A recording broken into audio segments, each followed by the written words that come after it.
السلام عليكم ورحمة الله وبركاته. إن الحمد لله الأكرم الذي خلق الإنسان كرم وعلمه من البيان ما لم يعلم، فسبحان الذي لا يحصى امتنانه باللسان ولا بالقلم. نشهد أن لا إله إلا الله وحده لا شريك له، ونشهد أن سيدنا وحبيبنا ومولانا محمدا عبده ورسوله الذي أرسله بالحق بشيرا ونذيرا وداعيا إلى الله بإذنه وسراجا منيرا.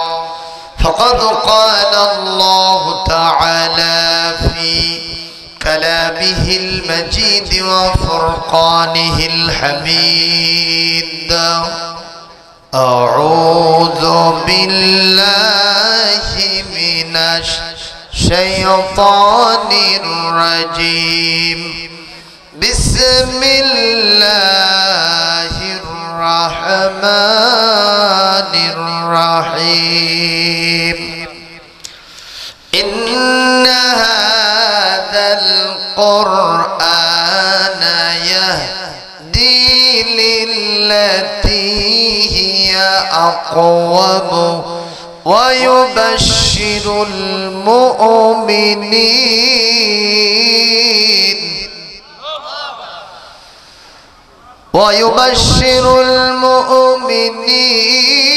الذين يعملون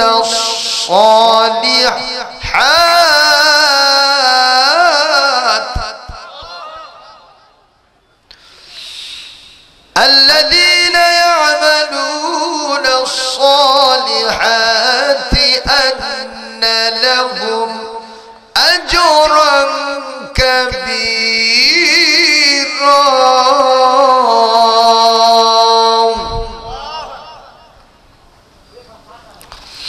وأن الذين لا يؤمنون بالآخرة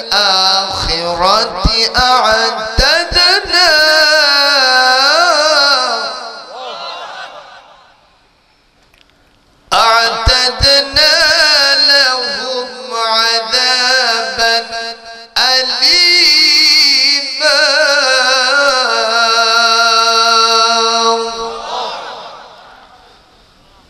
وأن الذين لا يؤمنون بالآخرة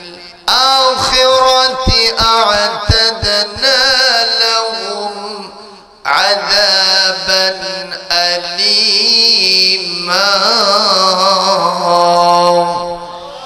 صدق الله العظيم. وعن علي بن أبي طالب رضي الله تعالى عنه قال: قال النبي صلى الله عليه وسلم: من قرأ القرآن فاستظهره فأحل حلاله وحرم حرامه أدخله الله الجنة وشفعه في 10 من أهل بيته كلهم قد وجبت له النار، أو كما قال النبي صلى الله عليه وسلم. رواه الترمذي ومشكاة المصابيح. وقال تعالى مخبرا وآمرا: إن الله وملائكته يصلون على النبي يا أيها الذين آمنوا صلوا عليه وسلموا تسليما. اللهم صل على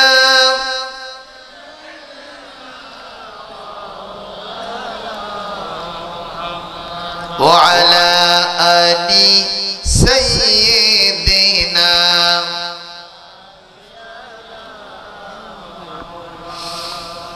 मशरिक़ हुब्ब मुहम्मद सल्लल्लाहु अलैहि वसल्लम मतलए दीवान मा मतलए खुर्शीद इश्क़ास सीनाए सू जानिमा अल्लाहुम्मा सल्ली अला सय्यिदिना मौलाना मुहम्मद व अला आलि सय्यिदिना।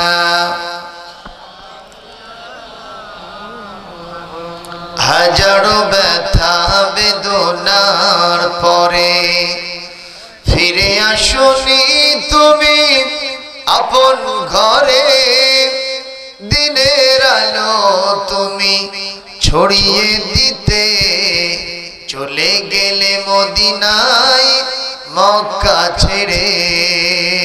ঠিক না? আমার সাথে পড়ে, হাজারো ব্যথা বেদনার পরে ফিরে আসনি তুমি আপন ঘরে, দিনের আলো তুমি ছড়িয়ে দিতে চলে গেলে মদিনায় মক্কা ছেড়ে। হে রাসূল তোমাকে ভুলি আমি কেমন করে। আল্লাহুম্মা সাল্লি আলা মাওলানা মুহাম্মদ ওয়া আলা আলি সাইয়্যিদিনা।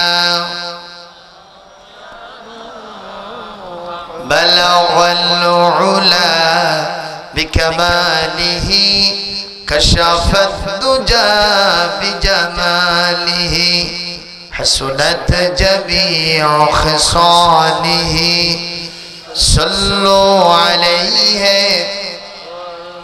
نسيما جانب بطحا گجھر کن جاء حوالا محمد را خبر کن بلغ العلا بكماله كشف الدجى بجماله حسنت جميع خصاله صلوا عليه।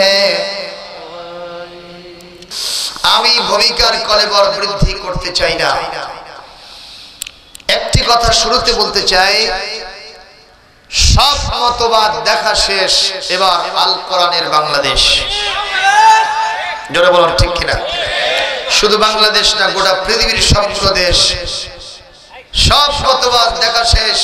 গোটা পৃথিবীর সব দেশের মূল মন্ত্র কনস্টিটিউশন, সংবিধান হিসেবে যেটা রক্ষা কবচ, আওয়াজ দিয়ে বলতে হবে তার নাম কি? পিছনের লোকদের এই কোরআন না, আওয়ামী লীগ, বিএনপি, জাতীয় পার্টি, জাসদ, বাসদ, তবলিগ জামাত, কওমি মাদ্রাসা, আলিয়া মাদ্রাসা, পীর মাশায়েখ, ইসলামী আন্দোলন, জামাত ইসলাম, যা আছে আমাদের সবার জন্য এই কিতাবের নাম কি? একজন চুপ থাকবেন না, তাহলে বুঝবো আপনার কোরআনের সাথে শত্রুতা আছে। জোরে বলেন, আমাদের কিতাবের নাম কি? বিশ্ব নবীর উপরে নাজিলকৃত এই কথা কোরআন, ওই ১,৫০০ বছর পূর্বে যেটা ছিল সেটাই আছে তো নাকি? কোনো সংশোধন হয় নাই, সংযোজন বিয়োজন হয় নাই। কয়দিন থাকবে এটা? এটাতে কেউ কি কোনো কিছু ঢুকাতে পারবে? যদি কেউ ঢুকাতে যায় হাতের কাম সারা হয়ে যাবে। ঠিক না? ঠিক না?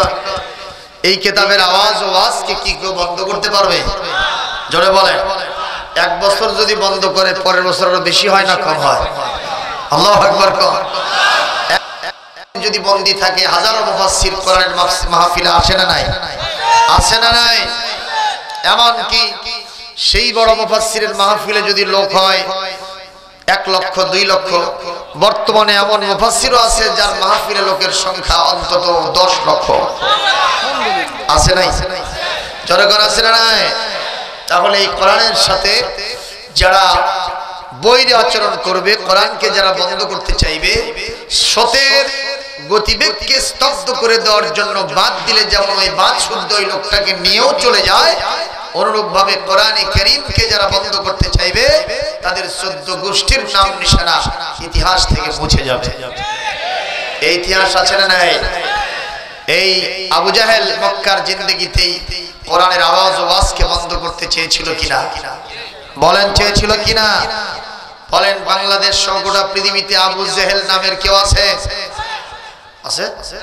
ওই নামের আছে কেউ? আমি বাংলাদেশের যত জায়গায় গিয়েছি অনেক জায়গায় জিজ্ঞেস করছি আপনারা কেউ আবু জাহেল আছেন? হাত তোলেন। কেউ তোলে না। জিজ্ঞেস করছি মুহাম্মদ আছেন? তখন সবাই হাত তোলে, কারণ আমাদের নামের শুরুতে কি আছে? জোরে বলেন। জিজ্ঞেস করেছে ফেরাউন কেউ আছেন? একজন কেউ খুঁজে পাই না। যদি বলে মুসা আছে, প্রত্যেক মাহফিল অন্তত 2-4 জন হাত তোলে। এ মাহফিলও থাকতে পারে। কেউ মুসা আছেন নাকি দেখি?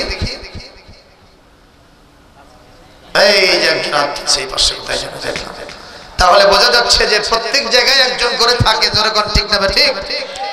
আর আজকে যদি এই মাহফিলের মঞ্চে এসে কেউ পরিচয় দেয় আমি আবু জাহেলের খালাতো ভাইয়ের, ফুফাতো ভাইয়ের, নানার, শালার, বোনতার, মামুর, ভাগ্নের খালু, কত দূর গেছে এইটা বলে কি এখানে দাঁড়ায় থাকতে পারবে?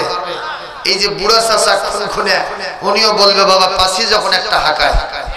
যেরকম ঠিক না ঠিক? আর যদি এখানে এসে কেউ পরিচয় দেয় আমি কেউ না, আমি হলাম বিশ্ব নবীর উম্মত, আমার নাম মুহাম্মদ আব্দুল্লাহ, এ কথা বলার সাথে সাথে কলিজার ভিতরে দয়া পয়দা হবে। আপনারা বলবেন হুজুর লোকটাকে দাঁড়ায় না রেখে ওখানে একটা চেয়ার দিয়ে বসতে দেন, সুবহানাল্লাহ বলতে হবে। তাহলে আবু জাহেল কোরআনে কারীমের নাম নিশানা মুছে দিতে ব্যর্থ হয়েছে না সফল হয়েছে? তোরা বলেন কি হয়েছে? কিয়ামত পর্যন্ত কেউ এটাকে ঠেকাতে পারবে না। এমনকি আবু জাহেল সিদ্ধান্ত নিয়েছিল وَإِذْ يَمْكُرُ بِكَ الَّذِينَ كَفَرُوا لِيُثْبِتُوكَ أَوْ يَقْتُلُوكَ أَوْ يُخْرِجُوكَ يَمْكُرُونَ وَيَمْكُرُ اللَّهُ وَاللَّهُ خَيْرُ الْمَاكِرِينَ।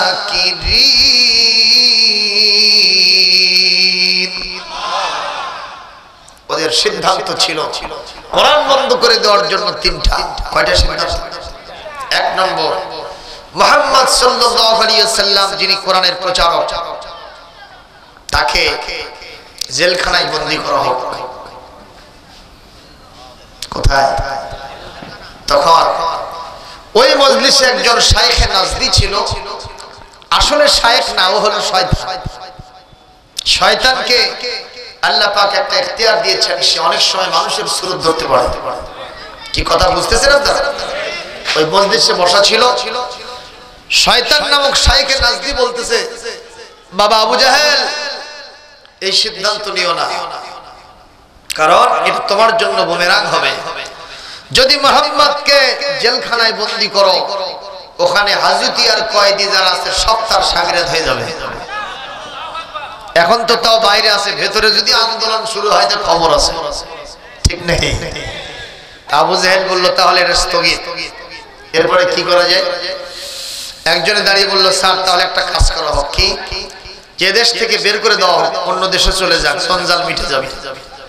চোখের অভাব তো সব, মনের অভাব, দেশের বাইরে দিয়ে দেয়। আবু জাহেল সিদ্ধান্ত নিতে যাচ্ছে। আবু জাহেল কিন্তু মাথা মোটা ছিল, বুদ্ধি কম ছিল। দরকার ঠিক কিনা? অন্যরা যা বুদ্ধি দেয় ও সে বুদ্ধি অনুযায়ী কাজ করে। এরকম নেতা পৃথিবীতে আছে না নাই? আছে না নাই? যে যে কথা বলে সে অনুযায়ী লাফায়।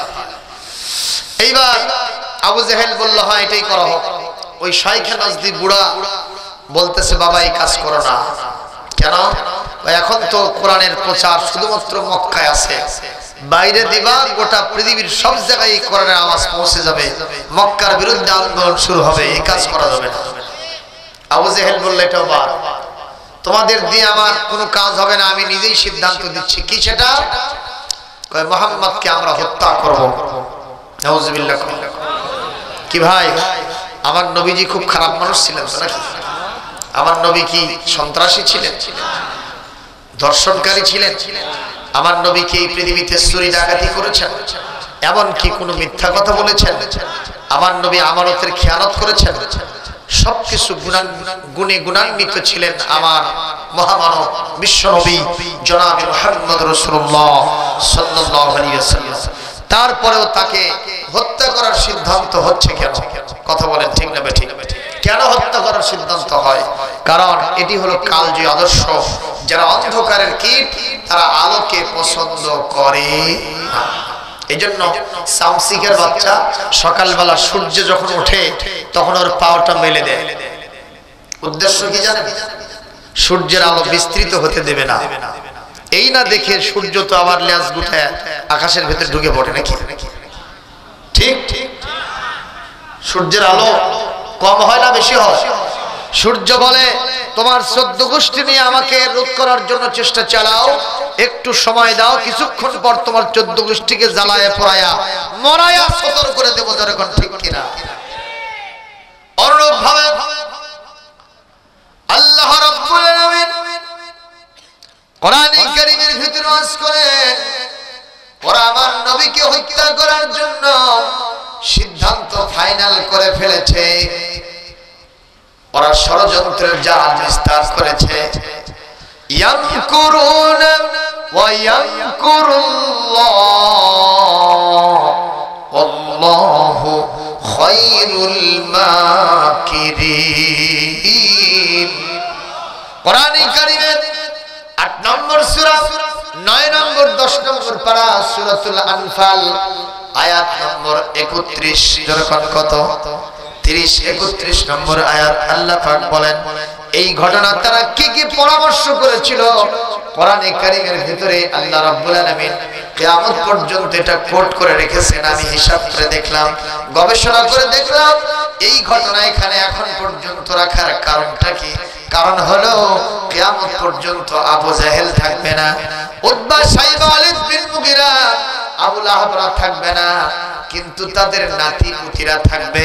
মুহাম্মদ সাল্লাল্লাহু আলাইহি ওয়াসাল্লামের কায়দায় তার সুন্নতের অনুসরণে কোরআন বিজয়ী করার জন্য যারা চেষ্টা চালাতে থাকবে, আবু জেহেলের নাতি পুতিরা তাদের সাথে এই রকম আচরণ করতেই থাকবে।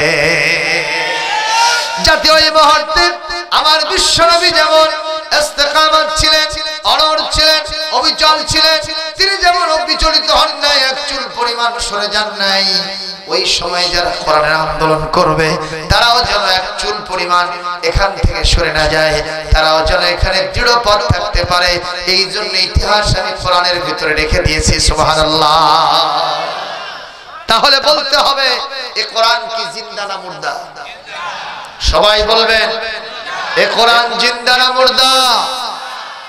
এ কোরআনের ওয়াজ শুনতে আপনাদের কষ্ট লাগে? কোনো খারাপ লাগে? আমার কথা বুঝতেছেন আপনারা? কথা বুঝতে না পারলে কিন্তু কায়দা হয় না, বেকায়দা হয়। কি রকম বেকায়দা হয়? বগুড়া রেল স্টেশনে ট্রেনের সিটে দুইজন যাত্রী চেপে বসছে, একটা ম্যাডাম একটা স্যার। কয়জন হলো? দুইজন। কিছু দূর যাওয়ার পরে চেকার সাহেব এসে ওই ম্যাডামকে বলতেছে, madam give me your ticket, I will check your ticket, টিকিটটা দেন একটু চেক করব। ম্যাডাম বলছে আমারটা মাসিক। কি বলছে? কি বলছে বলেন? বলার সাথে সাথে চেকার সাহেব টিকিট দেখে নাই, হকামক চোকা খেয়ে ব্যাগ গিয়ে মেরে পালায় চলে এসে।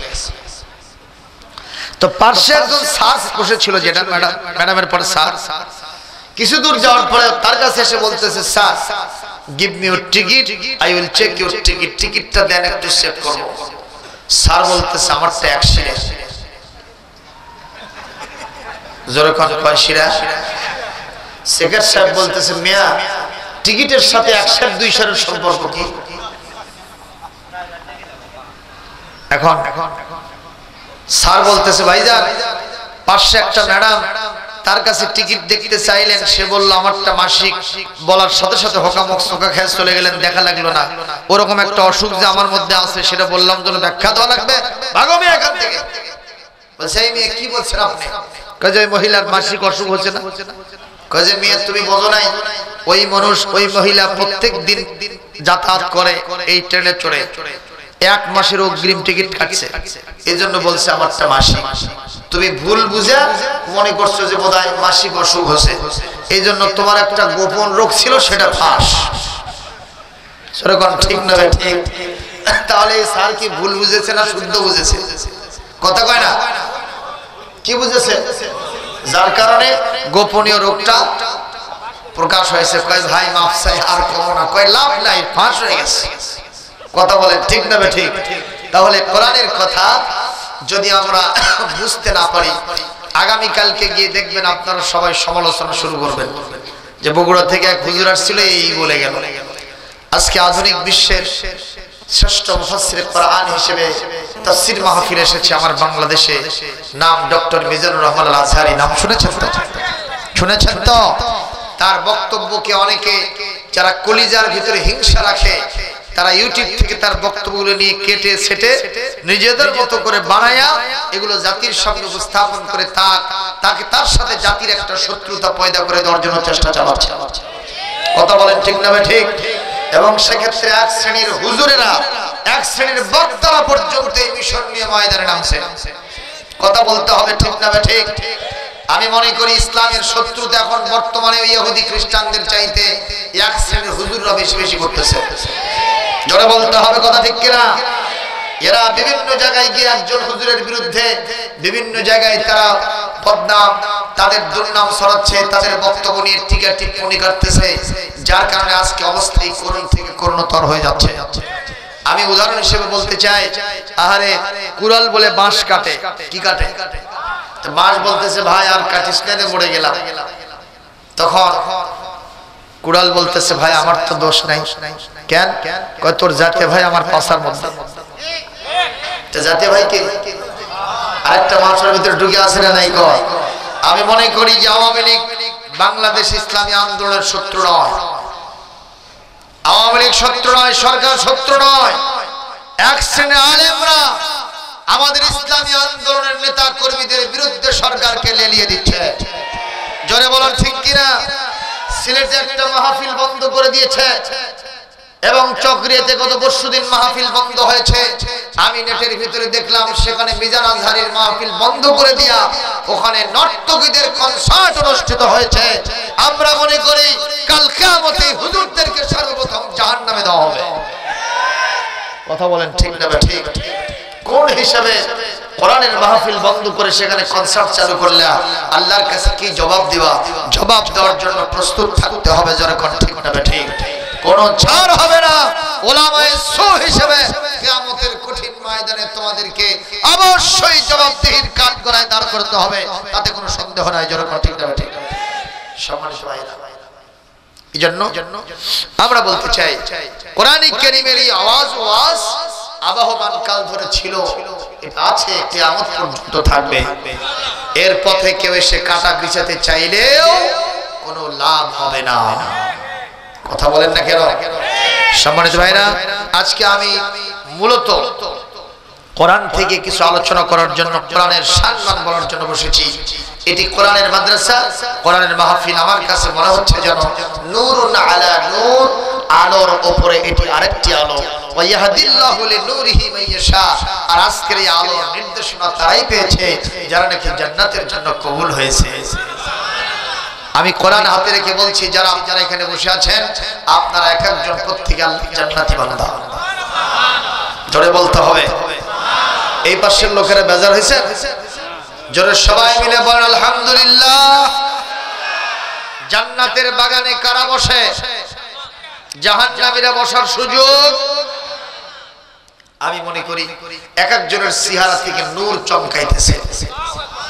আপনারা তো আপনার চেহারা দেখতে পাচ্ছেন, আমি আপনাদের চেহারা দেখতে পাচ্ছি। প্রত্যেকের চেহারার ভিতর থেকে একটু নূর চমকাচ্ছে। গুররাম মুহাজ্জালিন, সুবহানাল্লাহ। সম্মানিত ভাইরা, এজন্য আমরা কোরআন শুনতে প্রস্তুত আছি তো? আল্লাহ রাব্বুল আলামিন এই কোরআনে কারীম সম্পর্কে বলছেন। এটি আমি আলোচনার বিষয়বস্তু হিসেবে, সাবজেক্ট হিসেবে নিয়েছি।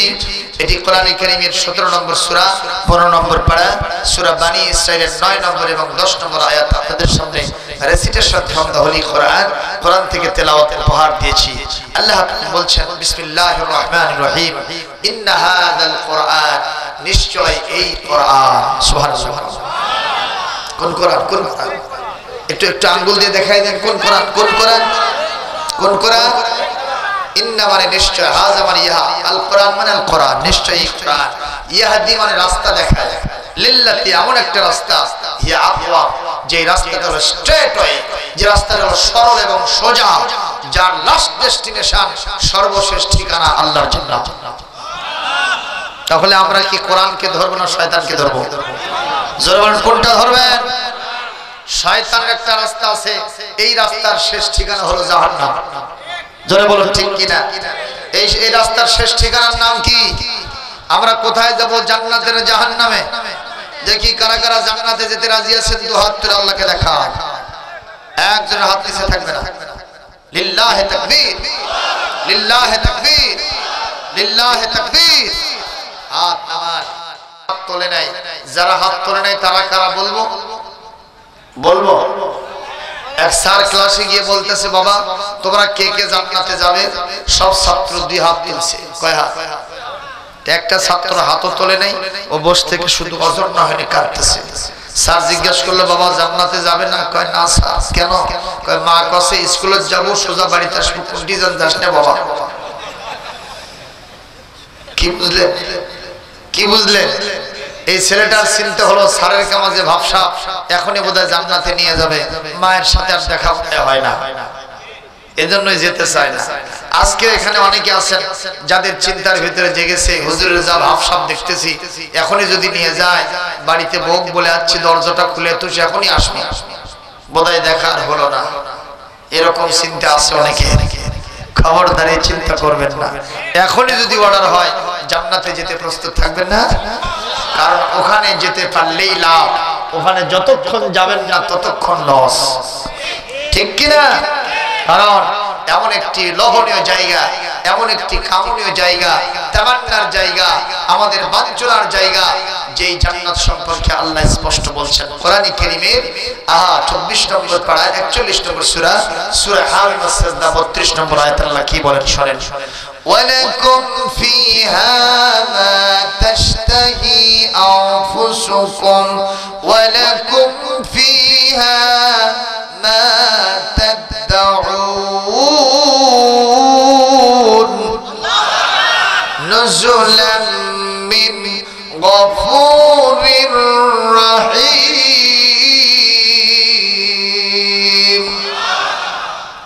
আল্লাহ পাক বলেন জান্নাত এমন একটি জায়গা, ওখানে তুমি যা দাবি করবা, তুমি আল্লাহর কাছে যা খায়সাত ব্যক্ত করবা, তুমি যা আল্লাহর কাছে চাইবা, দরখাস্ত দিবা, দিতে দেরি হবে, চাইতে দেরি হবে, ডিমান্ড করতে দেরি হবে, পূরণ হতে 1 সেকেন্ড দেরি হবে না। দুনিয়াতে যা নাজায়েজ, জান্নাতের মধ্যে তা জায়েজ। দুনিয়াতে মদ খাওয়া জায়েজ, জয়পুরহাটে মনে হয় জায়েজ, তো জোরে বলতেছেন না? সবাই বলতে ইমানের প্রশ্ন, দুনিয়ায় মদ খাওয়া জায়েজ, কিন্তু আমাদের দেশে খায় না? খায়, হ্যাঁ খায়। তা কি কম না বেশি? জয়পুরহাট সীমান্তবর্তী এলাকা, এখানে আপনাদের সীমান্ত দিয়ে আসে না? আসে না? আমাদের বন্ধুরা দেয় না, ওনারা বন্ধুত্বের প্রশ্নে উত্তীর্ণ নয়, কথা কয় না। যারা শকুনের মতো দৃষ্টি দিয়ে থাকে আমার দেশের দিকে, কোথায় কি আছে এগুলো লুটে পুটে খাবো, তাদের সাথে আমাদের কলিজার বন্ধুত্ব, কথা কয় না। এরা বন্ধুত্বের প্রশ্নে উত্তীর্ণ নয়। প্রিয় ভাইরা আমার, পত্রিকায় দেখেছিলাম, দৈনিক করতো পত্রিকার নাম শুনেন নাই? সেখানে দেখেছিলাম একটা হেডিং, সুন্দর লাগলো আমার কাছে, 1 মিনিটেই গর্ব খালাস। আমি চিন্তা করলাম 1 মিনিটে গর্ব কেমনে খালাস হলো?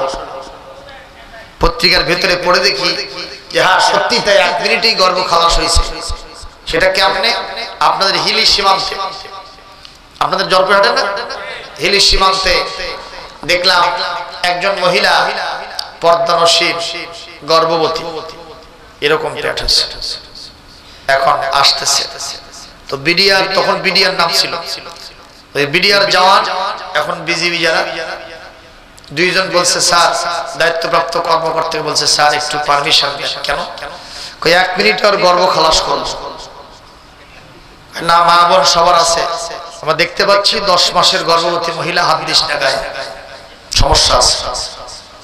তো বিডিআর জন বলতেছে স্যার আপনি একটু অনুমতি দেন, পারমিশন দেন আর গর্ভ খালাস করে দাও।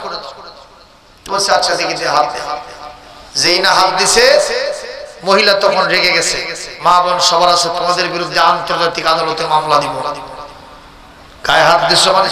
কয় না, তোমার গর্ভ খালাস করে দাও।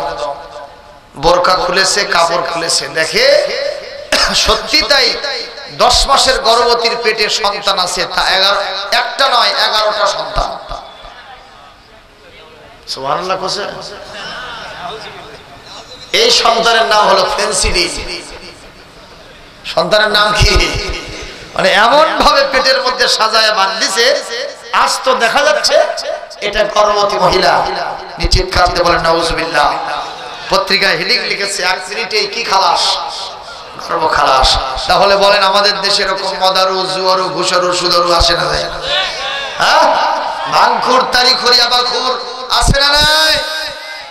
এমনকি বর্তমানে যে মদ, এটা খেয়ে রাস্তায় নেমে গাছের সাথে বেজে কয় সাইড দেয়। বাড়িতে গিয়া কে মা, কে খালা, কে বউ কোনো পরিচয় নেই। দরজায় টোকা দিয়ে বলতেছে মা মা মা, দরজা খুলে দে। অথচ মা মরছে 14 বছর আগে, ডাকে গা। আর বউ দরজা খুলে দিয়ে বলতেছে ভালো মানুষ টের পাও না, আমি তো আর বউ। কয় খালা চুপ থাক। আবার বউ খালা করে কয়, নাউজুবিল্লাহ কর। আমার ভাইরা, দুনিয়ার শরাব খাইলে, খমর খাইলে মানুষের মাথা পাগল হয়ে যায়, যেরকম ঠিক না ঠিক। আর আখিরাতে জান্নাতের মধ্যে যে খমর থাকবে, ওয়া আনহারুম মিন খমরিন লাযযাতাল লিশশারিবিন। আল্লাহ রাব্বুল আলামিন বলেন জান্নাতের ভিতরে আমি 4টা নহর রাখবো। যেরকম কয়টা? আরো জোরে বলেন কয়টা নহর? 1 নম্বর নহর থাকবে নির্মল পানির নহর, যেখানে নহর থাকবে যেখানে কোনো আর্সেনিক থাকবে না। সুবহানাল্লাহ। সিপিয়াটা বোতল থেকে ওখান থেকে পানি পান করায় দেওয়া হবে। 2 নম্বর থাকবে আপনার জন্য দুধের নহর, লাম ইয়াতাগায়্যার তা'মুহু, যেই দুধের স্বাদ গন্ধ কখনো নষ্ট হবে না, যেই দুধ কখনো লৌটে যাবে না। আর 3 নম্বর ওয়া আনহারুম মিন আসালিন মুসাফফা, আমার আপনার জন্য সেখানে সুন্দর, অত্যন্ত পুষ্টিকর, আমাদের শরীরের জন্য উপকারদায়ক, আমাদের কল্যাণকারী, আমাদের সমস্ত রোগের প্রতিষেধক হিসেবে আল্লাহ পাক সেখানে মধুর নহর রেখে দিবেন। সুবহানাল্লাহ কোন। আর 4 নম্বর সেখানে মদের নহর থাকবে। এই মদ খেলে মাথা যদি কারো পাগল থাকে, খাওয়ার সাথে সাথে তার মাথা পরিষ্কার হয়ে যাবে। জোরে বলেন সুবহানাল্লাহ। আমার ভাইরা, সেই জান্নাতে যাওয়ার পরে আপনি আল্লাহর কাছে যা দাবি করবেন, আল্লাহর কাছে যা চাইবেন, দাবি করতে দেরি হবে। আপনার মেহমানদারি হিসেবে সেই দাবি পূরণ করতে আল্লাহর পক্ষ থেকে কোনো দেরি হবে না। সুবহানাল্লাহ। এই ওয়াজ শুনে একজন বলে হুজুর, দাদাকে দেখতাম হোকা টানতো। কি টানতো? পাইপ দিয়ে টানতো। হুজুর গো, জান্নাতে গেলে কি হোকা পাওয়া যাবে?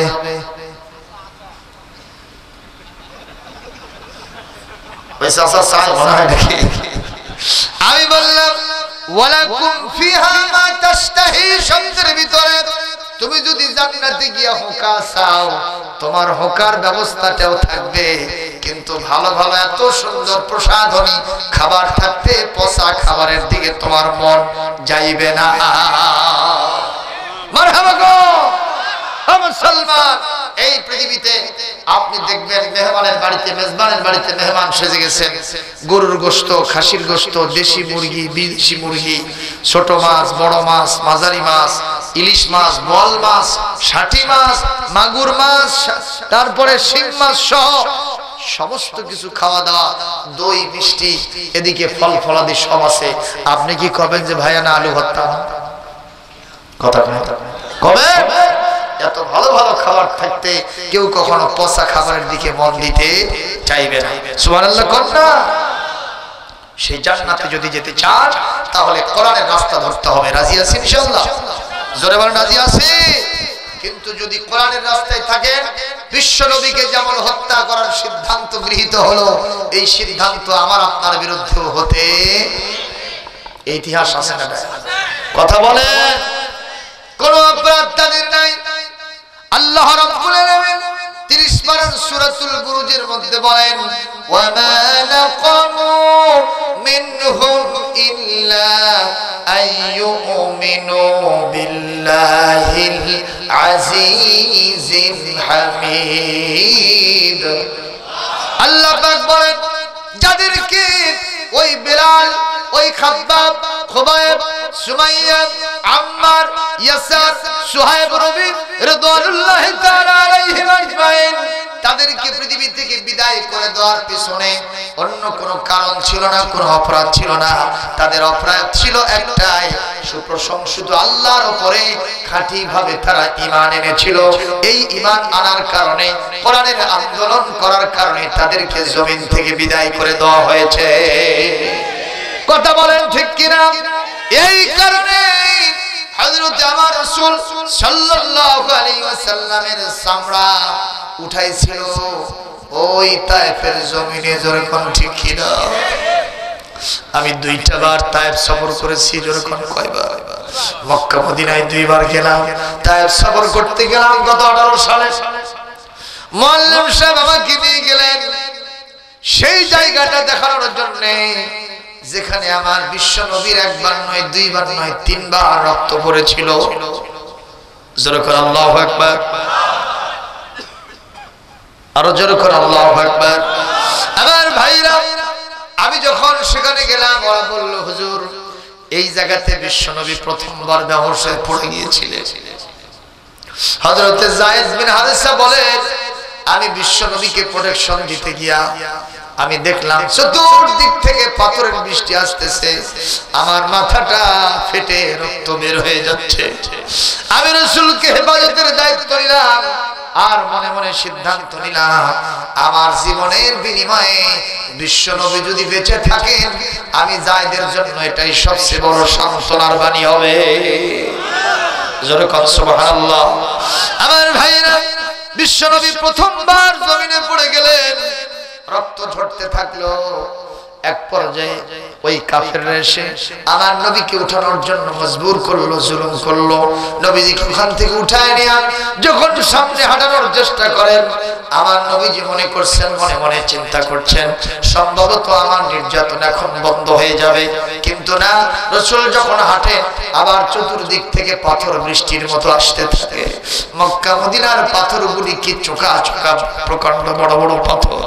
আমার ভাইরে, নবীজি আবার 2 বার পাথরের আঘাতের সহ্য করতে না পেরে দ্বিতীয়বার তিনি পড়ে গেলেন।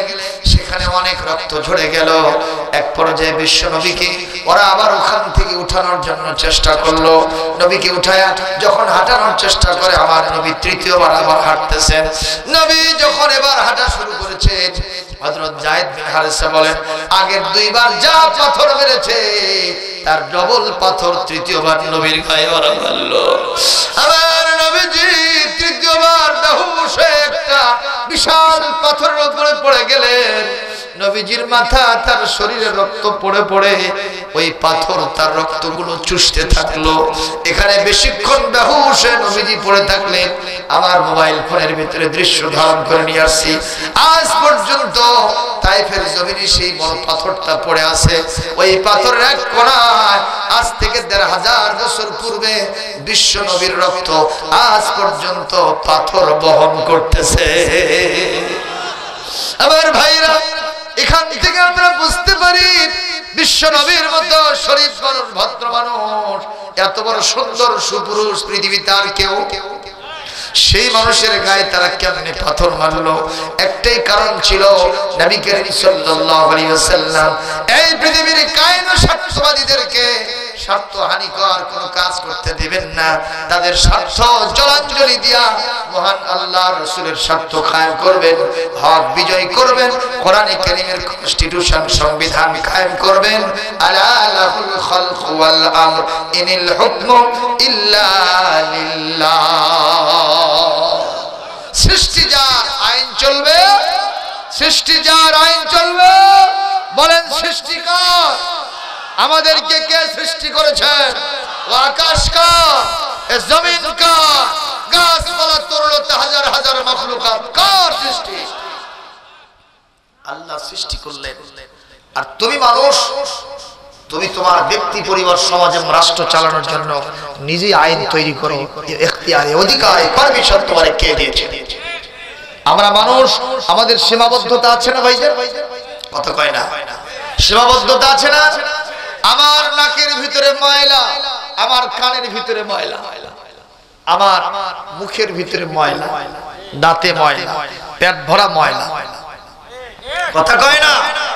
ঘুমন্ত অবস্থায় থাকলে একটা মানুষ নিয়ে গিয়ে পানিতে ফেললেও তুমি বলতে পারো আয়নার সাহায্য ছাড়া তোমার পিঠের পিছনের সাইডটা কেমন, তোমার ঘাটটা দেখতে কেমন, কোমরটা দেখতে কেমন তুমি বলতে পারো না। কথা কয় না? পিছন থেকে একজন এসে যদি চোখ চেপে ধরে বলতে পারে। আর তুমি আইন তৈরি করবা মানুষের উপকারের জন্য, এ অধিকার তোমার মতো মানুষের নেওয়া উচিত নয়। বলেন আমাদেরকে আইন দিয়েছেন কে? বিধান দিয়েছেন কে? তার নাম কি? জোরে বলে।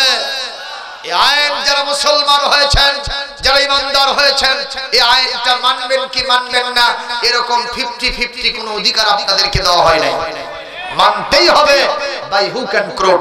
যদি না মানেন অবশ্যই মুনাফিক হবেন, জাহান্নামের সর্বনিম্ন জায়গা হবে ঘোষণা করা। কোরআনের বিধান একটা ছেড়ে দিবেন আর একটা মানবেন, এরকম কোনো 50-50 কায়দা আছে নাই যে তার দলিল যদি না দেই তাহলে বুঝবেন কেমনে? কোরআনে কারীমের 22 নম্বর পারা 33 নম্বর সূরা সূরাতুল আহজাব আয়াত নম্বর 36 জোরে কত? দেখেন আমি বলতেছি আপনাদের সামনে, আয়াতটা তেলাওয়াত শেষ হলে জোরে সোরে আল্লাহু আকবার দিবেন। শোনা যাবে কিনা? মা কানা লিমুমিনিন ওয়ালা মুমিনাতিন ইযা কাদাল্লাহু ওয়া রাসূলুহু আমরা আইয়াকুনা লাহুমুল খিয়ারাতু মিন আমরিহিম ومن يعص الله ورسوله ضل ضلالا مبينا। কোরআনের তেলাওয়াত শুনতে কেমন লাগে? মজা লাগে না বোঝা লাগে?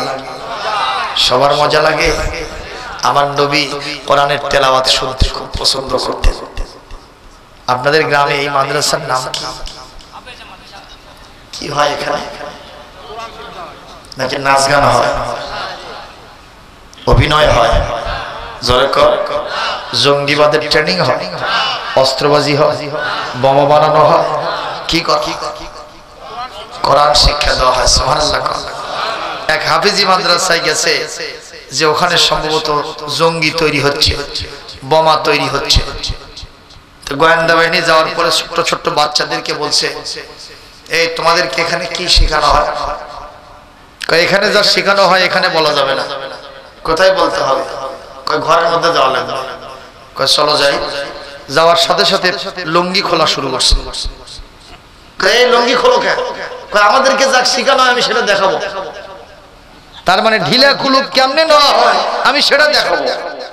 মারহাবা দিবেন না? ওদের শিক্ষা হয়েছে না হয়নি?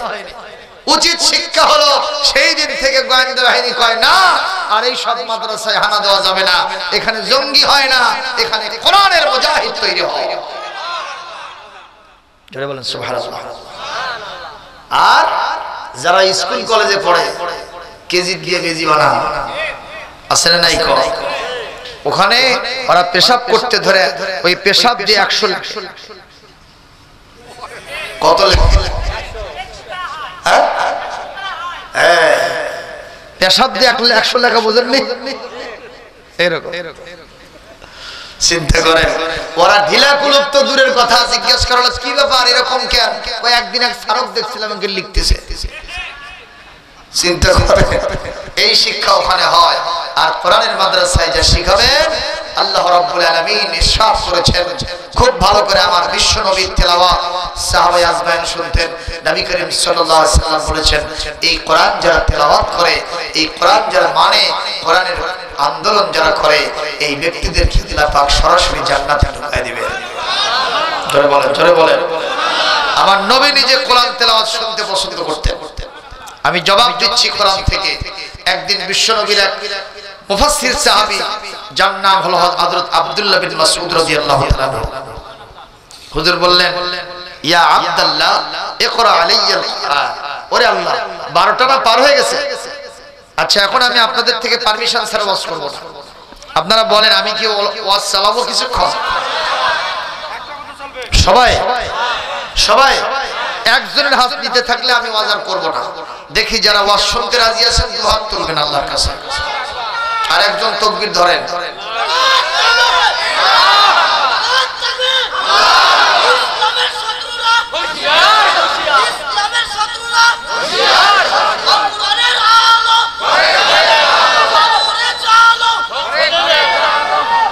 আলহামদুলিল্লাহ।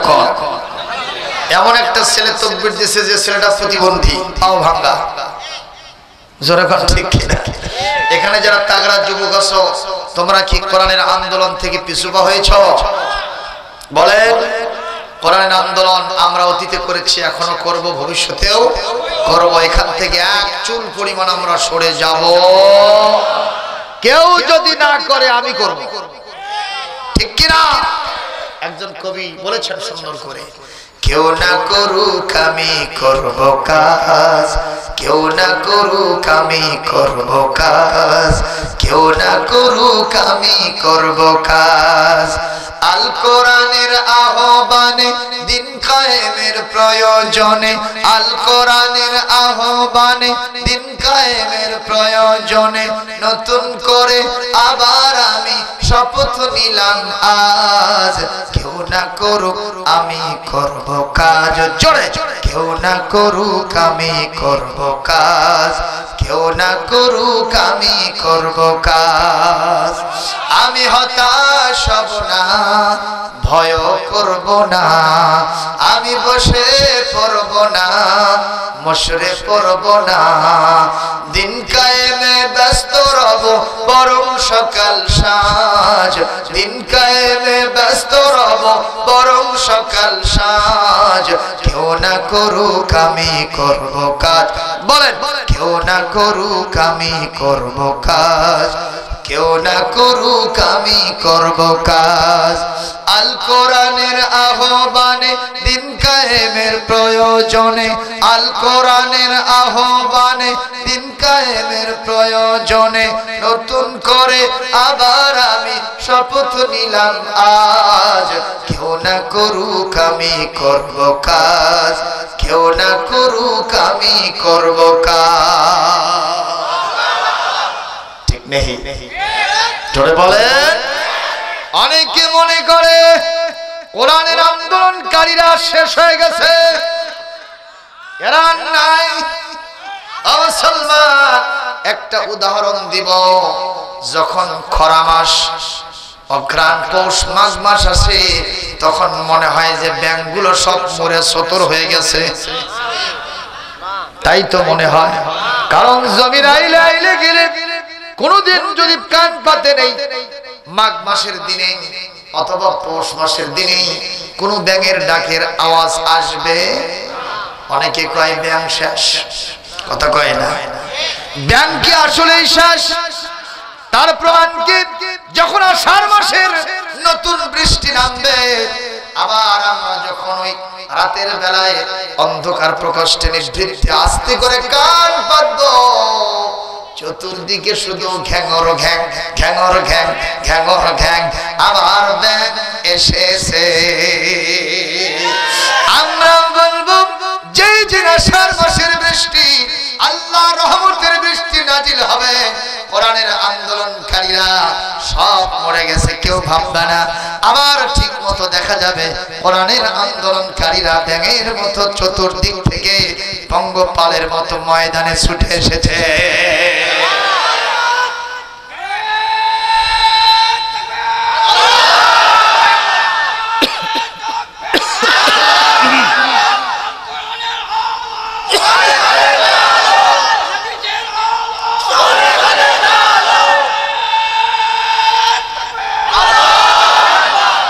সঠিক না ঠিক? সঠিক না ঠিক? ইনশাআল্লাহ আমরা ছিলাম, আমরা আছি, আমরা থাকবো। আমি কি কোন রাজনীতি করলাম? কারণ আমরা প্রত্যেকেই কোরআন কারীমের সাথে, ঠিক কি না? জামাত ইসলামীকে এই কোরআন আমরা দলিল করে দেই নাই। কথা বলেন ঠিক কি না? সব দলমত নির্বিশেষে কোরআনের পক্ষে থাকতে হবে। জোরে বলেন ঠিক কি না?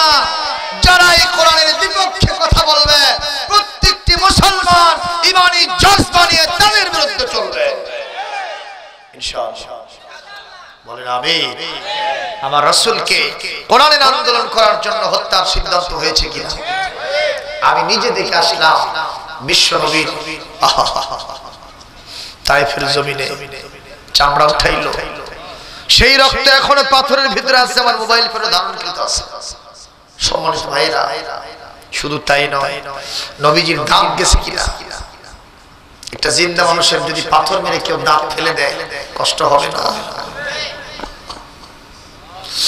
তায়েফের জমিন থেকে ইহুদের প্রান্তরে বিশ্ব নবী যখন দেখলেন তার এই হেলমেটটা ভেঙে হেলমেটের করা তার কপালের মধ্যে ঢুকে গেছে, হযরত আবু উবাইদা ইবনুল জাররাহ রাদিয়াল্লাহু তাআলা আনহু বলেন, বিশ্ব নবী কষ্ট পাচ্ছেন, আমার কলিজার মধ্যে তা কখনো সহ্য হচ্ছে না। হাজার হাজার সাহাবীরা, অনেক সাহাবীরা, শত শত সাহাবীরা চেষ্টা করতেছেন, কিন্তু বিশ্ব নবীর কপাল থেকে কথা বের করতে পারেন না। হযরত আবু উবাইদা ইবনুল জাররাহ রাদিয়াল্লাহু তাআলা আনহু বলেন, আমার এই দাঁত আমার মুখের মাড়ির ভিতরে রেখে তো কোনো লাভ হবে না। বিশ্ব নবীর করাটা যদি না বের করতে পারি, আমাদের কাছে কোনো যন্ত্র নাই, আধুনিক মেডিকেল সায়েন্সের কোনো ইকুইপমেন্টস নাই, কি দিয়ে বের করব? আমি আবু উবাইদা আমার দাঁত দিয়ে কামড়ায় ধরলাম রাসূলুল্লাহর ওই করাটা বের করার জন্য। এত জোরে কামড় দিয়ে টান দিয়েছি, আমার প্রথম শাড়ির কয়েকটা দাঁত পর্যন্ত পড়ে গেছে, তাও আমি বিশ্ব নবীর করাটা ওখান থেকে বের করে নবীকে শান্তি দিয়েছি। এই হলো নবীর ভালোবাসা, ঠিক কি রাখো? এটা কার ভালোবাসা? আর আমাদের দেশে বর্তমানে নবীর নামে শুধু কাওয়ালি গায়, কিন্তু ভালোবাসা নাই। আমি ডুব দিয়েছি প্রেম দরিয়ায় তোমারি সন্ধানে, হিয়ে হিয়ে হিয়ে হিয়ে পাইব বলে ঘুরির খাজা তোমারি কদমে, হিয়ে হিয়ে হিয়ে তুমি বাবা গোলাপেরি ফুল, তুমি বাবা নূরেরি পুতুল। মানুষ না শয়তান, ওর বাবারে নূরের পুতুল বানাইছে। একটু জোরে কবেন না নাউজুবিল্লাহ।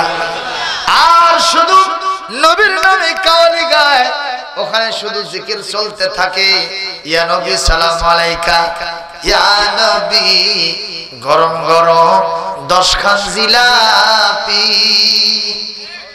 আছে না নাই? একজন কবি আফসোস করে বলেছেন, নবীজির ওই কথা কইয়া, নবীজির ওই কথা কইয়া সবাই কান্দে, কিন্তু নবীর সমাজ গড়ার কাজে শত দ্বন্দ্ব মনে বাজে। আমি খানকা নিয়ে থাকবো, আমি মার্কাজ নিয়ে থাকবো, আমি মাদ্রাসা নিয়ে থাকবো, কিন্তু বিশ্ব নবীর আদর্শ গোটা জমিনের সব জায়গায় কায়েম করব না। বিশ্বাস করেন, রাসূলুল্লাহর হাতের ওই হাউজে কাউসারের পানিও পাবেন না, সুপারিশও নসিব হবে না। কথা বলেন না, কথা বলেন না কেন? কষ্ট পাচ্ছেন ভাইজান? নবীর কথা শুনতে ভালো, নবীজির আদর্শ ভালো, নবীর কথা শুনতে ভালো, বক্তৃতার বিবৃতিতে সবাই বলতে পারে, সে আদর্শে ব্যক্তি জীবন রাষ্ট্র গড়ার কাজে পিত্ত জলে স্যাঁত করে, পিত্ত জলে স্যাঁত করে বকে আজে বাজে, কিন্তু নবীর সমাজ গড়ার কাজে শত দ্বন্দ্ব মনে বাজে। এ কথা না বললে কিন্তু উল্টো দিকে হবে। জোরে বলেন ঠিক কিনা? এটা নবীর প্রকৃত ভালোবাসা হতে পারে না। নবীর বিরুদ্ধে কোরআনের বিরুদ্ধে যারা গালি দেয় তোমরা তাদের বিপক্ষে চলতে পারো না। নবীর ভালোবাসায় মত্ত হয়ে শুধুমাত্র দরুদ পড়তে থাকো। বিশ্ব নবী মদিনা মুনাওয়ারা থেকে তোমাদের বিরুদ্ধে লানত করতেছে। ঠিক কিনা? এই যে সেদিন একটা মহিলা রীতা দেওয়ান, কি নাম? রীতা দেওয়ান আমাদের মমতাজ ম্যাডামের সুরেই বলতে থাকলো আল্লাহর চেয়ে বড় শয়তান আর কেউ নাই। এই কথাগুলো মুখে তুলতেই তো আমাদের কষ্ট হয়। নাউজুবিল্লাহ কর, নাউজুবিল্লাহ কর। এবং সেই দিন কি এক শরীয়ত বয়াতি এ আবার বলছে যে আলেমরা হলো সবচেয়ে বড় শয়তান, এরা হলো সবচেয়ে বদমাইশ। যদি একটা আলেমরে পাইতাম আর পাছায় লাথি মারতাম। কিছুদিন আগে একজন বলছিল আলেমরা পুত্তর বাচ্চা, এবং অনেক পদস্থ একজন নেতা, নাম বললে হয়তো সমস্যা হবে, সেই নেতা পর্যন্ত বলল আলেমরা ঘেউ ঘেউ করে, ওদেরকে কিছু খাবার দিয়ে থামে রাখছে। মানে আলেমদেরকে বড় নেতা পর্যন্ত কুকুরের সাথে তুলনা করলো। কি বলেন ঠিক না ঠিক? গভীর রাতে আমরা যখন রাস্তায় চলি, আপনারাও জবাব দেবেন, রাত যখন গভীর থেকে গভীরত হয় তখন কি মানুষেরা ঘরের ভিতরে ঢোকে না? কথা কয় কোথায় ঢোকে?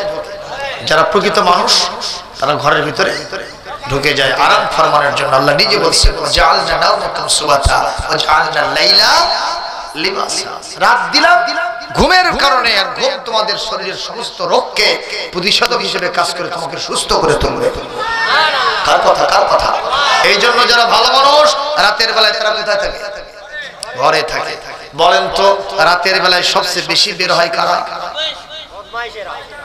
মানুষের ভিতরে যারা চোর, যারা ডাকাত, যারা বদমাইশ, যারা লুচ্চা গুন্ডা ছিনতাইকারী, কথা কয় না, এরা বেশি বের হয়। আর কারা বাড়ায়? বাড়াই হলো বেজি, বাড়ায় সাপ, বাড়ায় গাওড়া, বাড়ায় শিয়াল, বাড়ায় কুকুর। কথা কয় না ঠিক না ঠিক? এটা আমরা তো যখন রাতের বেলায় মাহফিল শেষে বাড়ির দিকে যাই তখন আমরা এটা দেখতে পাই। আমি এখান থেকে একটা জিনিসের বুঝ দিতে চাই, আমাদের এই গোটা পৃথিবীতে বর্তমানে মুসলমানদের ভাগ্য আকাশে হয়তোবা কালো মেঘ জমে গেছে, সূর্য আর ওই চাঁদটা ঢাকা পড়ে গেছে, রাত অন্ধকার থেকে অন্ধকার ঘনীভূত হয়েছে, যার কারণে আমরা দেখতে পাচ্ছি সমাজের ভিতরে কুকুর মার্কা, সাপ মার্কা, বেজি মার্কা, গাওড়া মার্কা, শিয়াল মার্কা কিছু মানুষ আনাগোনা করতেছে।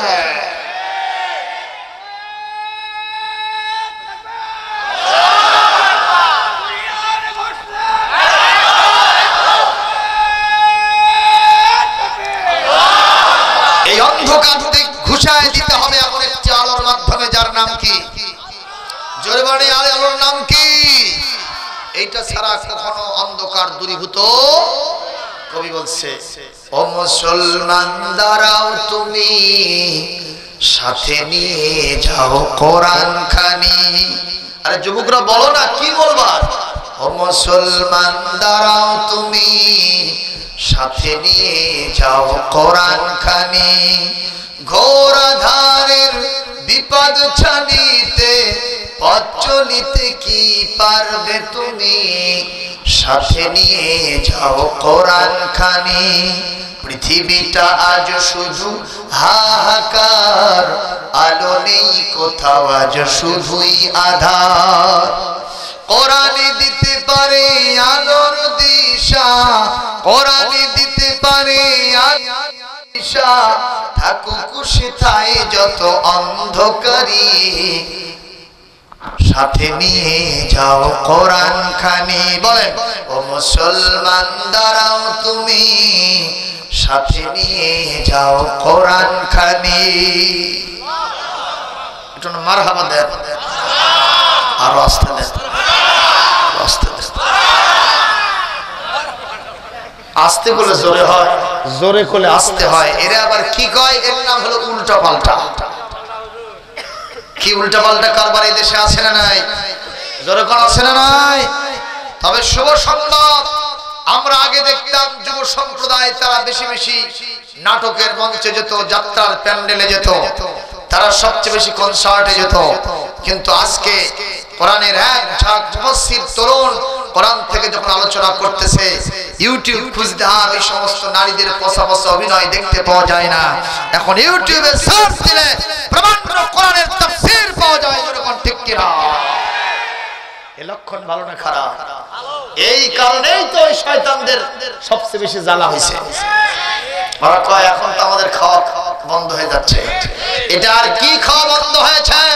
এমন একদিন কোরআনে কারীম বাংলাদেশের কনস্টিটিউশন সংবিধান হবে, সেই দিন কোন প্রিন্ট এবং ইলেকট্রনিক মিডিয়ায় চলচ্চিত্র জগতে কোন প্রকারের ভ্রষ্টা লিপস্টিক মার্কা পেটপিট বের করা কোন মহিলা আর পুরুষকে আমরা চান্স দেব না। ওই সময়ে কোরআনের মুফাসসিররা ওই সমস্ত মিডিয়া দখল করবে। ইসলামী সঙ্গীত, আল্লাহ রাসূল কোরআনের গান পরিবেশিত হবে। যেরকম ঠিক কিনা? সেই দিন তোমাদের খাওয়া চিরতরে বন্ধ হবে। ভিক্ষে করে খেলেও দিন যাবে না। এই দিন আসতে পারে কিনা? আসতে পারে কিনা ইনশাআল্লাহ? সেই দিন চান কিনা? আপনারা চান কিনা? আরে কারা কারা চান হাত তুলে আল্লাহকে দেখান মিয়া।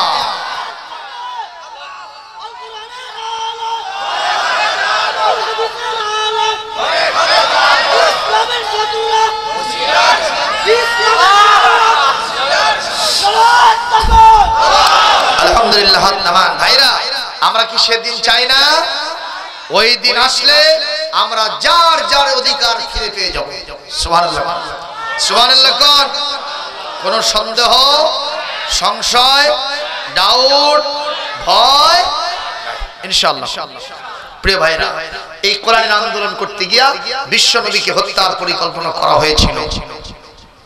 হযরতে হামজা রাদিয়াল্লাহু তাআলা আনহু কলিজা গিয়েছিল, ইমাম হোসেনের কল্লা গিয়েছিল। কথা কি সত্য? ধরে বলেন। আমার নবীকে হত্যার জন্য কত ভাবে চিন্তা হলো। আমি একটা ঘটনা আজকে শুধু বলেই শেষ করে দেব ইনশাআল্লাহ।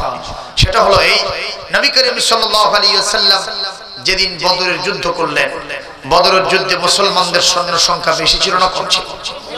313 সহিহ কম। আর কাফেরদের ছিল 1000।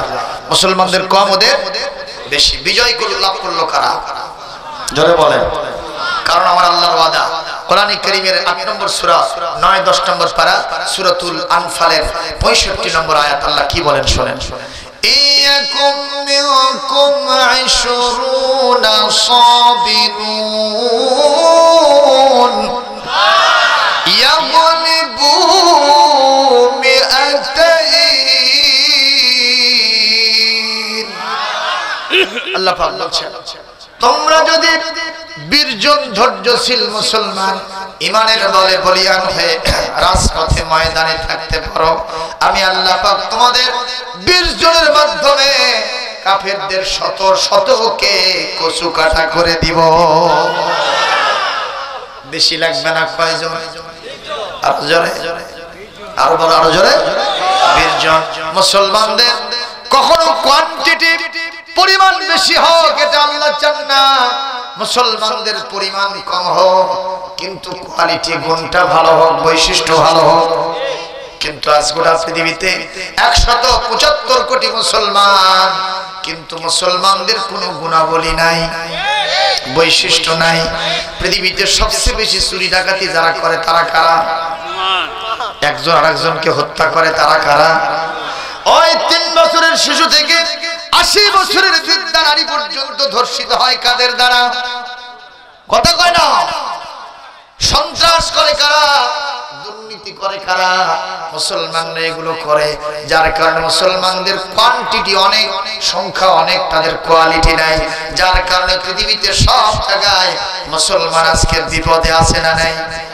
এটা কার কথা?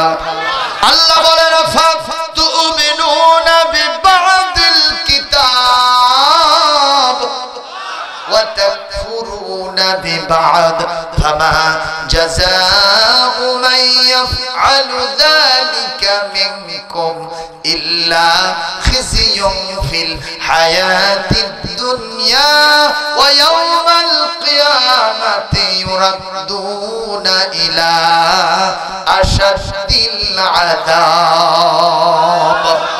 কোরআনে কারীমের 2 নম্বর সূরা 1 নম্বর পারা সূরাতুল বাকারা 85 নম্বর আয়াতের ভিতরে আল্লাহ পাক বলেন এই কিতাবের কিছু মানবার কিছু যদি ছেড়ে দাও আমি আল্লাহ বললাম দুনিয়ার জীবনে তোমাদেরকে লাঞ্ছিত নিগৃহীত নিষ্পেষিত হেয় প্রতিপন্ন জাতিতে পরিণত করা হবে ঠিক না ঠিক শুধু তাই নয় এটা দুনিয়ার শাস্তি আখিরাতের ময়দানে জান্নাতের আশা করে লাভ হবে না তোমাদেরকে কঠিন জাহান্নামের দিকে নিক্ষেপ করা হবে জোরে বলেন নাউযুবিল্লাহ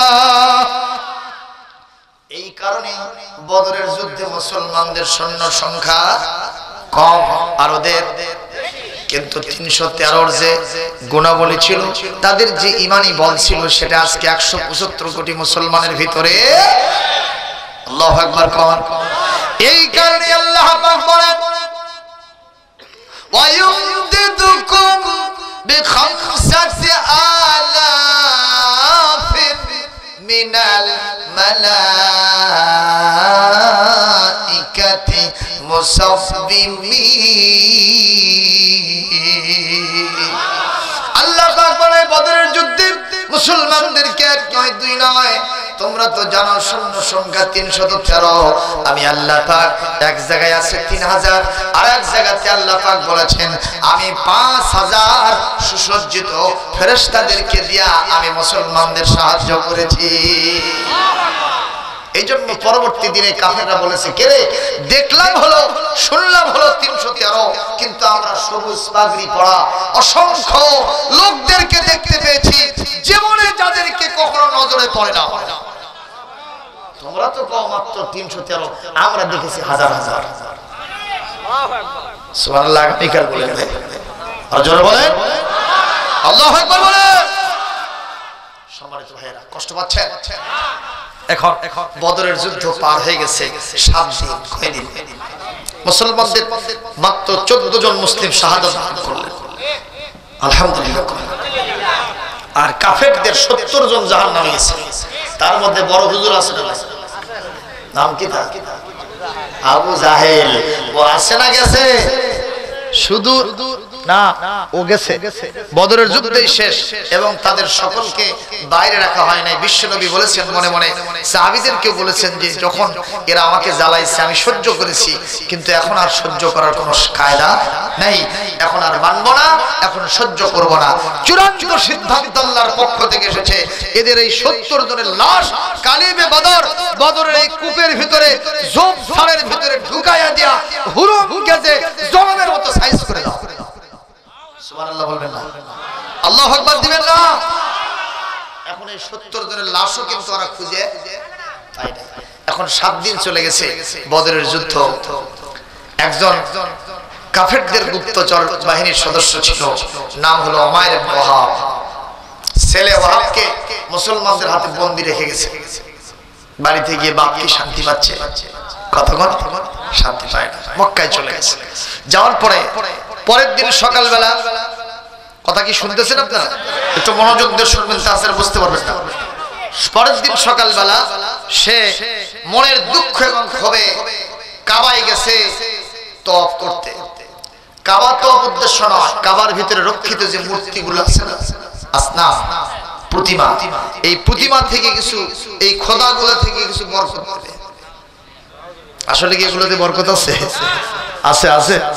এগুলো শুধু গজব আর গজব ওরা নিজেরাই গজব আল্লাহ নিজে কোরআনে বলেছেন ওই সমস্ত খোদাগুলো ওরা তৈরি করে রাখছে যদি ওদের নাকের উপরে বসে মুখের ভিতরে কোনো মশা পায়খানা করে দেয় ওই পায়খানা থেকেও তারা নিজেদেরকে বাঁচাতে পারে তাহলে ও খোদা হবে কেমন ওকে গুদা ঠিক কি না কর আর যারা ইবাদত করে তারা হলো গাধা ঠিক নেই বলেন বিশ্বনবীর সাথে সামনে একজন লোক এসে বলছে হুজুর আপনি আমাকে মুসলমান করে দেন তুমি না আগের থেকে মূর্তি পূজা করো মূর্তি বানাও মূর্তি নিয়ে হাঁটো তুমি মূর্তি খোদা বানবো না কয় না এক আল্লাহ মানবো সুবহানাল্লাহ কি কারণ কি কয় যে কারণ আছে কি কারণ বলো কয় যে একদিন আমি খোদাকে নিয়ে হাঁটতেছিলাম আমার প্রসাব লাগছে কি লাগছে তো আমি চিন্তা করলাম খোদা পবিত্র জিনিস তার নিয়ে প্রসাব করতে যাব তা হবে না একটা গাছের সাথে হেলান দিয়ে রেখে আমি প্রসাব করতে গেছি এসে দেখি যে পুরো শরীর খালি পানি দিয়ে ধোয়া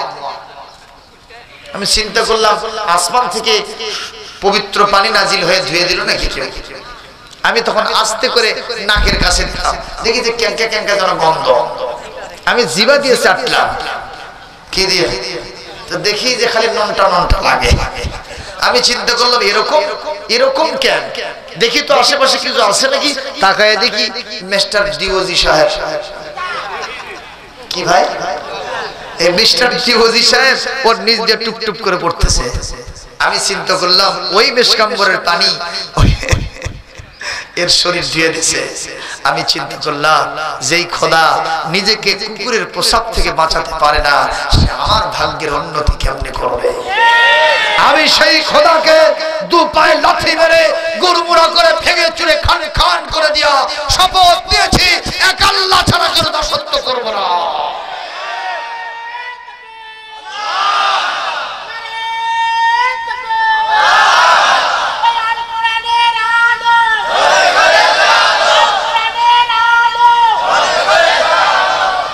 আমার সে আল্লাহ এখনো আছে না নাই? জরবা আছে না নাই? আল্লাহ এই নামের কালাম কণ্ঠে মধু মেখে কুহু কুহু ওই পাপিয়া উঠেছে সদা ডেকে। আল্লাহ এই নামের কালাম। জোরে কর, এই আল্লাহর নামে গান গাইতে কেমন লাগে আপনাদের? আলহামদুলিল্লাহ। আমার ভাইরা, কিছু যখন চলে না, আল্লাহ ছাড়া কোনো কাম হয় না, সব যখন অচল, তখন আমার আল্লাহ কি সচল। সুবহানাল্লাহ। এই গভীর সমুদ্র তলদেশে ওর উপর দিয়ে যখন নৌকার জাহাজ চলে, এই মুহূর্তে আল্লাহ কোরআন শরীফে সূরা লোকমানের ভিতরে ওয়াজ করে বলেছেন, ওয়াইদা গাশিয়াহুম মাউজুম কাদুলালি দাআউল্লাহ মুখলিসিনা লাহুদ্দিন। ওই গভীর সমুদ্রের ভিতরে ঝঞ্ঝা বিক্ষুব্ধ পরিবেশ, যখন বৈশাখ মাসের দিনে আর আকাশে কালো মেঘ জমে, যখন পাহাড়ের মতো ঝড়ো হাওয়া আসে আর পাহাড়ের মতো উঁচু হয়ে যখন ঢেউগুলো এসে নৌকা জাহাজে বাড়ি দেয়, তখন ওদের জানটা কষ্টগত হয়ে যায়, ঠিক না বেটি? তখন তারা আমি আল্লাহকে এমন ভাবে ডাকে, আমি ছাড়া যেন আর কোনো মাবুদ নাই। মারহাবা। কিন্তু ঝড় গেলে মাতুল কে কসে রে? আমি নিষেধ করছি কিন্তু কইছি এটা খাওয়া যাবে না। কষ্ট পাইলে আল্লাহ নিজে বলছেন, ফালাফানাজ্জাহু বিল বার ফামিনহুম মুক্তাসিদ। আমি যখন ওখান থেকে বাঁচাই আবার ডাঙায় পৌঁছে দেই, ও আবার বুড়া আঙ্গুল দেখায়। নাউজুবিল্লাহ। ঢাকা থেকে একজন বক্তা আসতেছে আমাদের বগুড়ায় ওয়াজ করতে, বৈশাখ মাসের দিন। কথা কি শুনতেছেন? তখন তো আর যমুনা সেতু ছিল না, নগর বাড়ি আরিচা দিয়ে যাওয়া লাগতো ঢাকায়, নৌকা যোগে, জাহাজ যোগে, স্টিমার, লঞ্চে। তো এখন ওখানে ওই হুজুর সাহেব আসতেছেন, উনি বলতেছেন বৈশাখ মাসের দিন তো দেখি যে আকাশে কালো মেঘ জমলো, আমরা 20 জন 25 জনের মতো লোক ছিলাম নৌকাতে, এরকম বড় উঁচু হয়ে ঢেউ এসে খালি মারতেছিল ত্রাস ত্রাস করে। তো ওখানে সবাই বলতেছে, হুজুর আপনি ছাড়া আর খাওয়া নেই, মানে পেলাত করলে হুজুর ছাড়া মাছা দেয়। তো হুজুর বললো, ভাই এখন কি করতে হবে আমার? কয়েকটু হুজুর আল্লাহ আল্লাহ জিকির করেন, আপনার সাথে আমরাও করব, আর একটু আল্লাহর কাছে দোয়া করেন। আর হুজুর বলতেছে, আমি একা কেন করব, আপনারা একটু জিকির শুরু করে দেন। হুজুর বলতেছে, আমি দেখলাম মুসলমানরা যারা টুপি পরা দাড়িয়ালা তারা সবাই জিকির সিকির করতেছে, কিন্তু পাশে দেখলাম গলায় পইতে পড়া, পরনে ধুতি আছে, এই লোকগুলো আমাদের শেষে জোরে জোরে আল্লাহ আল্লাহ কয়। আমি জিজ্ঞেস করলাম যে আপনারা আল্লাহ আল্লাহ বলেন কেন, আপনারা ভগবান ভগবান হরে কৃষ্ণ রাম এগুলো কর? কয় হুজুর এখন ওগুলোর খাওয়া নাই, আল্লাহ ছাড়া বাঁচা নাই। জোরে মারহাবা না।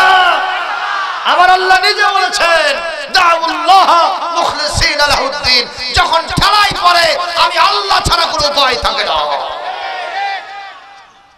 কিন্তু ওই সময় ডাকেও কোনো কাজ হবে না। উদাহরণ হিসেবে দেই, সময় তো পার হয়ে যায়, 12:30টায় শেষ করতে চাইছিলাম, আর কিছুক্ষণ বলবো না, এনামুল ভাই বলতেছে শেষ করে দেন, আমি শেষ করবো। ভাইরা, আজ থেকে 30 বছর পূর্বে প্রাইমারি স্কুল ভিজিট করতে আসলো এক ভিজিটর। কি স্কুল বলেন?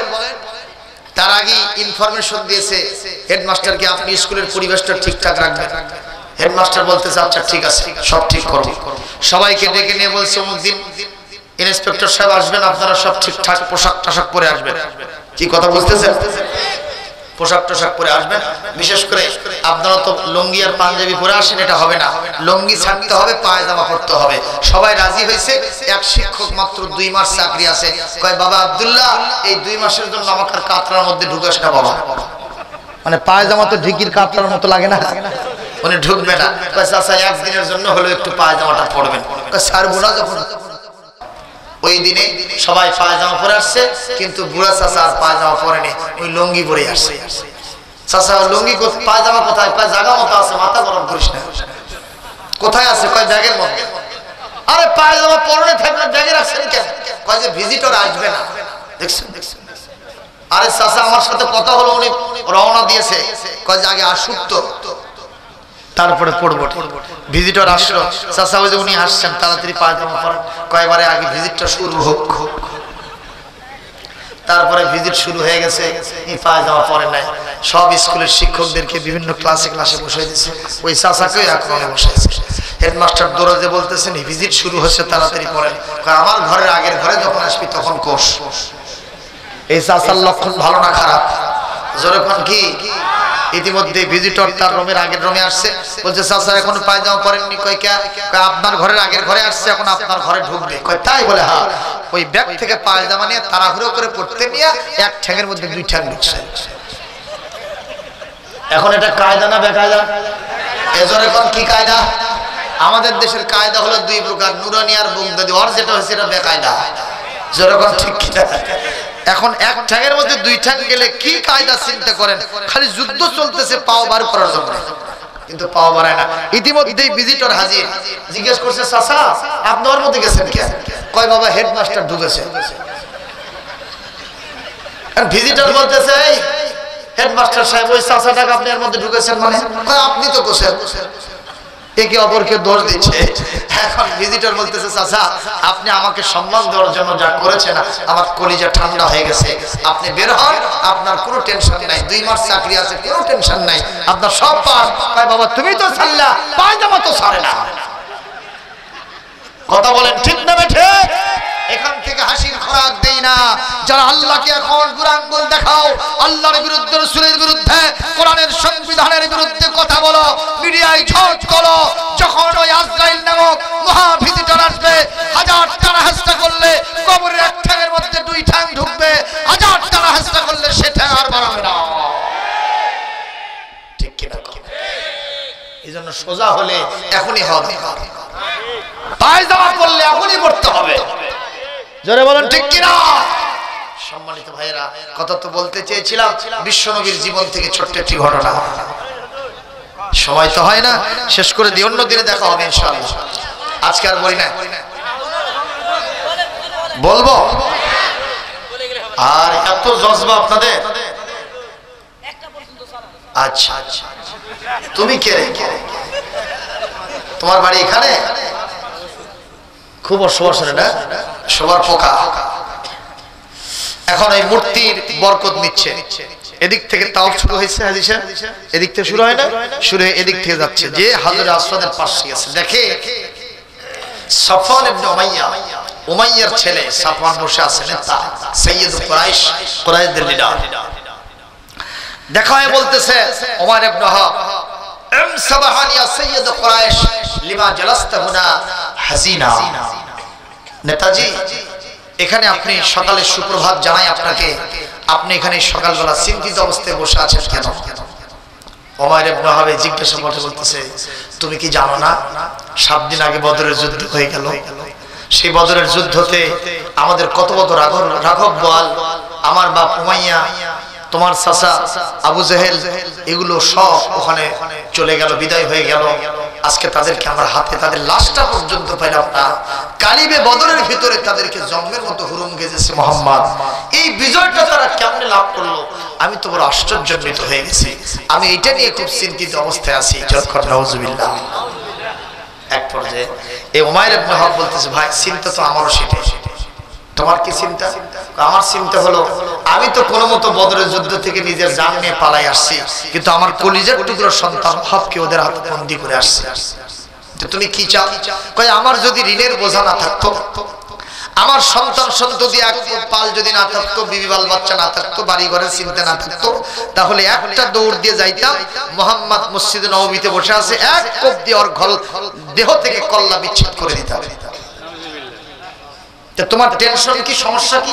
কই যে বাচ্চা কাচ্চা এই সম্পদ টাকা পয়সা আমার কিছু ঋণ আছে, এগুলো নিয়ে আমি টেনশনে আছি। আমি তোমার স্ত্রী পুত্র পরিবারকে আমার সাথে নিয়ে নিলাম, তোমার ঋণের বোঝা আমার মাথায় নিলাম। তুমি এখনই যাও, মোহাম্মদকে দফা রফা করে দিয়ে তার কল্লা বিচ্ছেদ করে দিয়ে এই পৃথিবী থেকে তার নাম নিশানা যদি মুছায় দিতে পারো, তোমার জন্য অনেক বড় বড় অফার আমি তোমাকে দিয়ে দিলাম। নাউজুবিল্লাহ।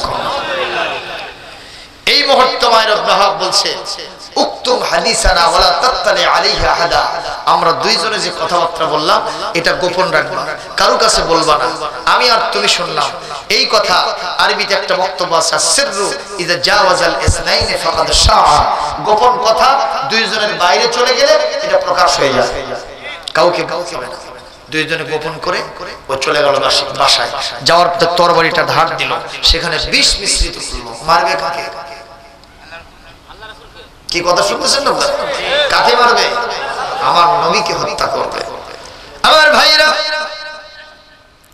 ঘোড়া দাবড়ায়া এই তরবারিটা নিজের গলার সাথে লটকায় নিয়ে চলে গেল, পৌঁছে গেল মদিনা মুনাওয়ারায়। মদিনা মুনাওয়ারাতে ওখানে পৌঁছার পরে, বসার পরে, আহারে হযরত ওমর ইবনুল খাত্তাব রাদিয়াল্লাহু তাআলা আনহু, আচ্ছা এখনই শেষ করতে, এইটুকু বলে শেষ করি। হযরত ওমর ইবনুল খাত্তাব রাদিয়াল্লাহু তাআলা আনহু কয়েকজন সাহাবীদেরকে নিয়ে সেখানে জটলা করতেছিলেন। কথা কি আপনারা শুনতেছেন ভাইজান? ওখানে জটলা করতেছিলেন।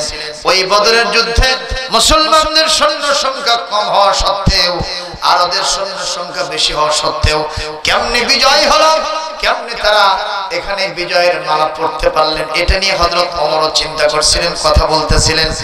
এক পর্যায়ে নজর করে দেখলেন উমাইর ইবনে ওয়াহাব ওই লটকানো তরবারি তার ঘাড়ের সাথে আছে, ওই ঘোড়ার পৃষ্ঠ থেকে নিচের দিকে নামতেছে।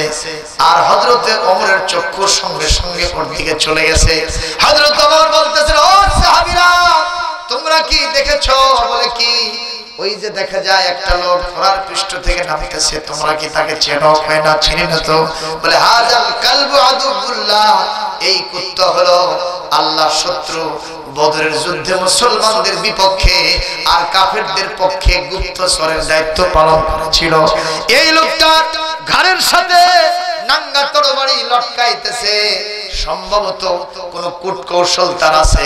আর মসজিদে নববীর ভিতরে যাওয়া শুরু করেছে, মনে হয় বিশ্ব নবীকে হত্যা করার জন্য সিদ্ধান্ত গ্রহণ করেছে। জীবন চলে যাবে কিন্তু বিশ্ব নবীর গায়ে আঘাত আনতে আমরা তাকে দিব না। সাহাবীরা, আমি ওরে পিছন থেকে চেপে ধরবো, আর তোমরা কয়েকজন গিয়া এই মুহূর্তে বিশ্ব নবীকে রিপোর্ট করো, নবীজি যেন সতর্ক হয়ে যান। কয়েকজন সাহাবী এক দৌড়ে কারেন্টের গতিতে আল্লাহ রাসূলের কাছে গিয়ে বললেন, ইয়া রাসূলুল্লাহ আপনি সতর্ক হয়ে যান, ওই কাফের গুপ্তচর বাহিনীর সদস্য মায়ের আসতেছে, সম্ভবত আপনাকে হত্যা করবে, আপনি তৈরি থাকেন। হুজুর সাল্লাল্লাহু আলাইহি সাল্লাম বললেন, আমাকে নিয়ে তোমাদের টেনশন করতে হবে না, আমার আল্লাহ রাব্বুল আলামিন আমার দায়িত্ব নিয়েছে। হযরত আমার পিছন থেকে গিয়া উমাইর ইবনে ওয়াহাবের ফাখাযা বিতালাবিহি, তার জামার কলার চেপে ধরেছে। শুধু তাই নয়, আর ওই যে তরবারির উন্মুক্ত খাপ দিয়ে তার গলাটা চেপে ধরছে, ফাঁসি দিয়েছে। বলেন ওমর যদি কাউকে ফাঁসি দেয় ওর বাঁচানা মরা, যখন বাঁচানা মরা। ও তখন চিন্তা করলো সম্ভবত আমার জীবনের এটাই শেষ মুহূর্তে। একবারে যে ভাইরা আমার শেষ করে দিব এই ঘটনাটা একটু বলি, কি বলেন ঠিক না ঠিক? সব মুসলমানদের এটা শোনার দরকার আছে না নাই? একটু শোনেন ভাইরা আমার। এক পর্যায়ে হযরত ওমর উমাইর ইবনে ওয়াহাবকে নিয়ে রাসূলুল্লাহর সামনে হাজির হয়েছেন আমার রহমতের নবী, করুণার ছবি, বিশ্ব নবী। চোখ দিয়ে দরদর করে পানি ছেড়ে দিয়ে বলতেছেন, ওমর আমার উমাইরকে ছেড়ে দাও, ওই উমাইরকে, ওই লোকটাকে ছেড়ে দাও, ও কষ্ট পাচ্ছে, কষ্ট পাচ্ছে, ছেড়ে দাও। হচ্ছে দাহু দাহু, তাকে ছেড়ে দাও। হযরত ওমর ছেড়ে দেন না। এক পর্যায়ে যখন বারবার হযরত ওমর ছেড়ে দেন না, রাসূল বলছেন ছেড়ে দাও, তার পিছন থেকে সরে যাও। ও আমার জানের শত্রু, প্রাণের শত্রু হলে আমি আল্লাহর কসম দিয়ে বলি ও আমার কোনো ক্ষতি করতে পারবে না। জোরে বলেন সুবহানাল্লাহ। আমার ভাইরা বলেন সে আল্লাহ আছেন না নাই? এজন্য আমরা আল্লাহর পথে থাকবো, আমাদের কোনো সমস্যা থাকবে না।